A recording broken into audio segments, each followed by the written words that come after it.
রোজা আসাতে বাসায় কেউই ঠিকমতো খেতে পাচ্ছে না।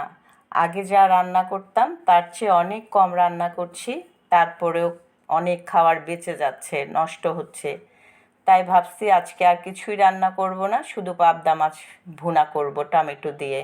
বাজার থেকে বড় বড় পাবদা মাছ এনেছে, তাই ভুনা করতে চলে আসলাম। এটা যে শুধু আমার হচ্ছে তা না, বাসায় সবার হচ্ছে, কেউ খেতে পাচ্ছে না। আগে এর চেয়েও বেশি রান্না করে শেষ হয়ে যেত। রোজা আসাতে কম রান্না করছি, তারপরও থেকে যাচ্ছে। আপনাদের সবার কী অবস্থা সেটা জানাবেন, আপনাদের বাসায়ও কি এরকম হচ্ছে কি না।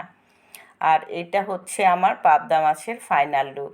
ভালো লাগলে লাইক কমেন্ট শেয়ার করবেন। রোজা আসাতে বাসায় কেউই ঠিকমতো খেতে পাচ্ছে না। আগে যা রান্না করতাম তার চেয়ে অনেক কম রান্না করছি, তারপরেও অনেক খাবার বেঁচে যাচ্ছে, নষ্ট হচ্ছে। তাই ভাবছি আজকে আর কিছুই রান্না করব না, শুধু পাবদা মাছ ভুনা করব টমেটো দিয়ে। বাজার থেকে বড় বড় পাবদা মাছ এনেছে, তাই ভুনা করতে চলে আসলাম। এটা যে শুধু আমার হচ্ছে তা না, বাসায় সবার হচ্ছে, কেউ খেতে পাচ্ছে না। আগে এর চেয়েও বেশি রান্না করে শেষ হয়ে যেত।